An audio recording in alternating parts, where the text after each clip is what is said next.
दरभंगा के collector SM Tyagarajan ने आज प्रेस वार्ता बुलाकर जानकारी दिया, महत्वपूर्ण जानकारी दिया है कि खासकर बाढ़ आपदा को लेकर और कैसे कोरोना महामारी के बीच लोगों को संभलने की जरूरत है और महामारी के बीच मरीजों की संख्या बढ़ रही है।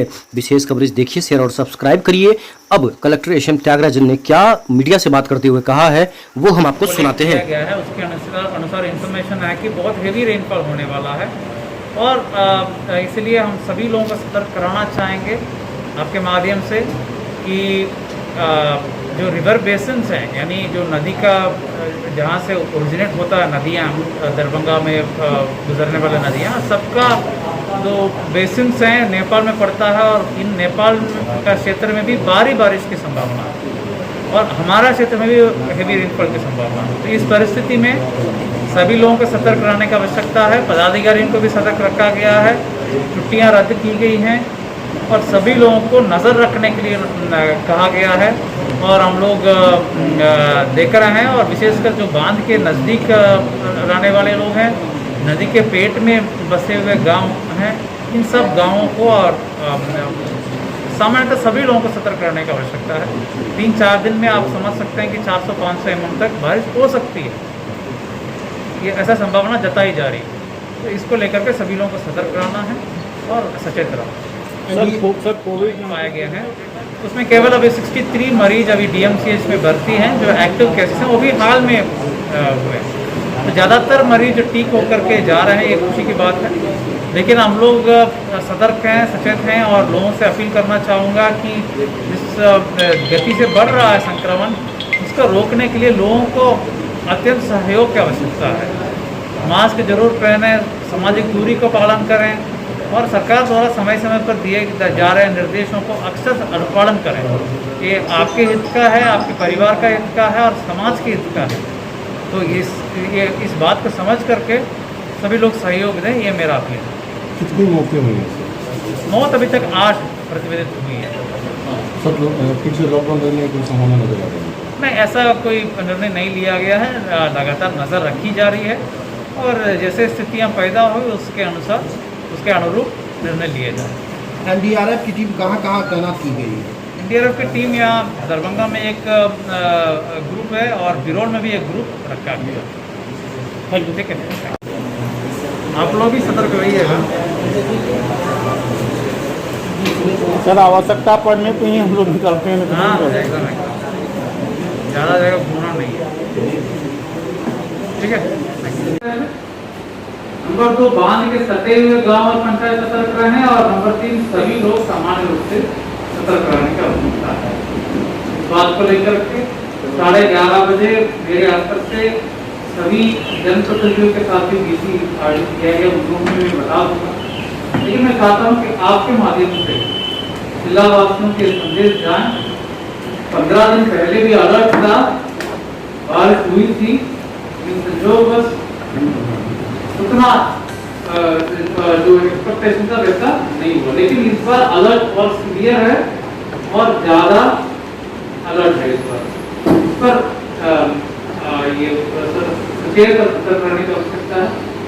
कल वीडियो सीईओ के साथ डीसी करके सभी लोगों को मैंने सचेत कर दिया। कार्यपालक अभियंता जल संसाधन के साथ भी कल विचार विमर्श हुई, जो भी रेनकट और रैनकोट किया उस पर कार्य प्रगति का समीक्षा किया गया। नगर आयुक्त को भी हम लोगों ने सचेत किया कि सब संसाधन करते ताकि दर्जनों की स्थिति नहीं हो। आपको याद रहेगा पिछले साल भी 12 तारीख को ही बारिश हुई थी और 14 तारीख को बांध टूटने की घटना हुआ था।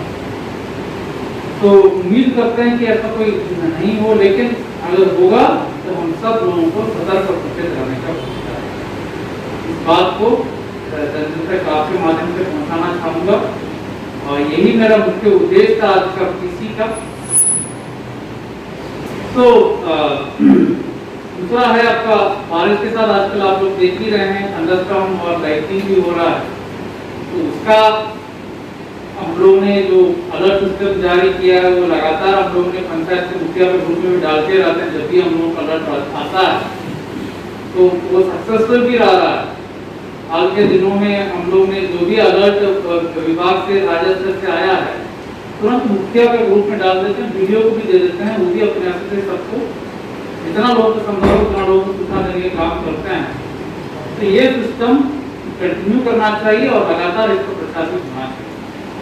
एक जो इंद्रवज्रा ऐप है और जो हम लोगों की तरफ से वेब कम्युनिकेशन नेटवर्क से प्राप्त अलर्ट को जो हम लोग कम्युनिकेट करते हैं मुखिया और जनप्रतिनिधि और वीडियोस को, उस पर भी लोग नजर रखें, ध्यान रखें, अपना एक अलर्ट रहें ताकि कभी भी कोई सूचना आए तो सतर्क तुरंत हो जाए लोग और दूसरे को भी समझाने का काम भी करें। ये तो मुख्य उद्देश्य था। इसके अलावा कोविड-19 का स्थिति तो हम लोगों को लगातार मिल ही रही है, राजस्व में मिल रही है।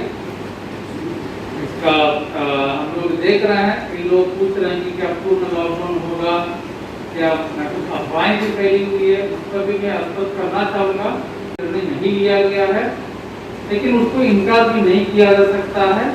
स्थिति पर नजर रखी जा रही है, इन्फेक्शन ट्रैजेक्टरी कैसे चल रहा है, कैसे हो रहा है, मतलब शहर की बात कर पूरा तो इन्फेक्शन ट्रैजेक्टरी कैसे चल रहा है उस हिसाब से देखा जाए। ये हमारा फोकस शहर पर है जहाँ पर संक्रमण दर ज़्यादा है। ग्रामीण इलाकों में 1 से 2% से ज़्यादा केसेस मिल नहीं रहे हैं, क्योंकि कई ग्रामीण इलाकों में हम लोग टेस्ट कर रहे हैं बहुत ही कम मिल रहे हैं। कहीं कहीं गाँव आप समझ सकते हैं कि 0 भी आ रहा है।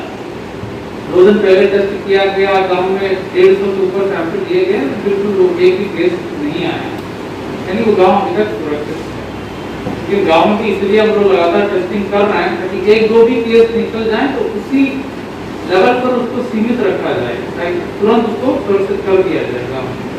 इसलिए वहाँ पर भी और शहर में भी लगातार टेस्टिंग हो रही है।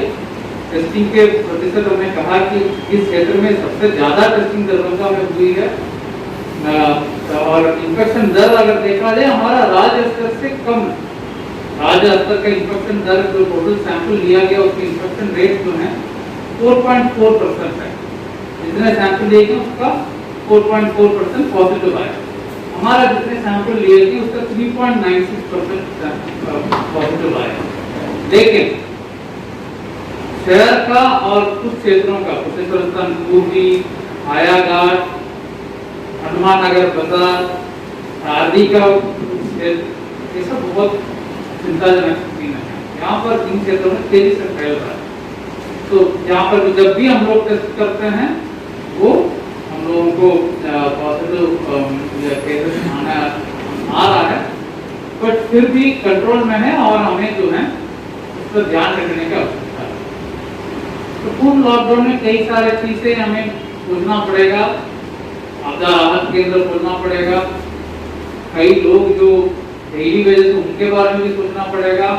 एक तरह हम इसको सुन करके हम तुरंत निर्णय नहीं ले सकेंगे। जो रिक्शा वाला है, ठेला वाला है, जो आपका असहाय लोग हैं, जो पुष्ट कॉलोनी में रहने वाले लोग हैं, असहाय लोग हैं, सबको आपदा राहत केंद्र चल रहा है।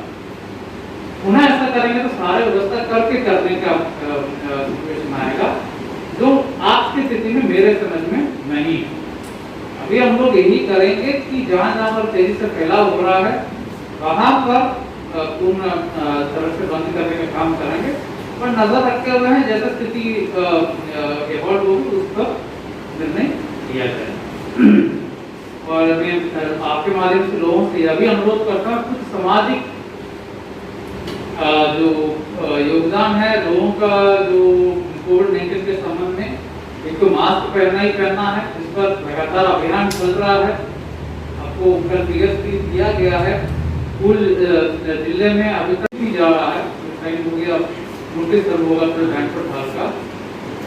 संबंधित थाना को सूचना जरूर दें कि हमने शादी फलाना तारीख को फिक्स कराया, फलाना वाले लोग ने बुक कराया और 50 लोग ऊपर हम लोग नहीं कागज लेने नहीं, और उसको उल्लंघन करेगा तो कार्रवाई।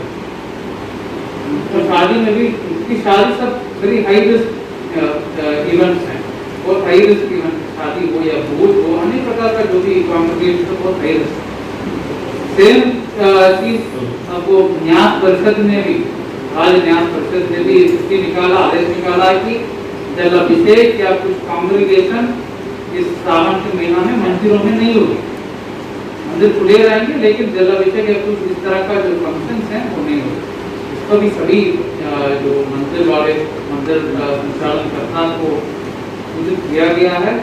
लोगों से भी अपील है, ये सामान्य परिस्थिति नहीं है, उस परिस्थिति में कुछ व्यवहारिक या व्यवहार परिवर्तन व्यवहार परिवर्तन लोगों की तरफ से बहुत जरूरी है। तो यही सब मुझे कहना था। आप लोगों में से कुछ पूछना चाहेंगे? का फाइन लिया गया विभिन्न क्षेत्रों में, कई प्रतिष्ठानें बंद की हैं, अभी तक 4 दिन में 1 से ऊपर बात हो गया। कई वाहने सीज की गई हैं। MBA एक्ट में भी 1 लाख से ऊपर फाइन किया गया। फर्स्ट डे सैटरडे का दिन 70,000 से ऊपर फाइन वसूला गया। MBA एक्ट में प्रावधान कहता है नहीं, सरकारी आदेश उल्लंघन करते हुए अगर आप वाहन चलाएंगे तो आपका 2,000 तक फाइन होगा। सब कार्रवाई भी हम लोग कर रहे हैं, लेकिन कार्रवाई को भी ज्यादा आपके माध्यम से जन जन तक कार्रवाई के संबंध में पहुंचे, ताकि लोग को एक डिटरेंट इफेक्ट, मतलब लोग समझें कि कार्रवाई हो रही है पर सजा करने का। तो मास्क और सामाजिक दूरी ये हमारा सबसे पहले साधन। सर कंटेनमेंट जोन जहाँ पर भी बनाया गया है उसको कृपया उस पर पालन करें। एक आध जगह की शिकायत आ रही है कि कंटेनमेंट जोन को पालन करने में दिक्कत हो रही है या लोग मानने का तैयार, ये सब नहीं। वहाँ का सामाजिक कार्यकर्ता या जनप्रतिनिधि मिलकर के इसको इनपुट करवाएं।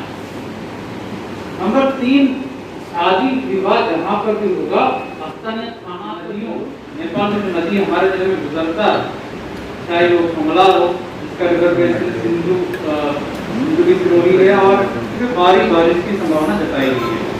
विशेषकर बागमती का रिजर्वेशन और कमला का रिजर्वेशन में लगातार 3 दिन संभावना बताई गई है।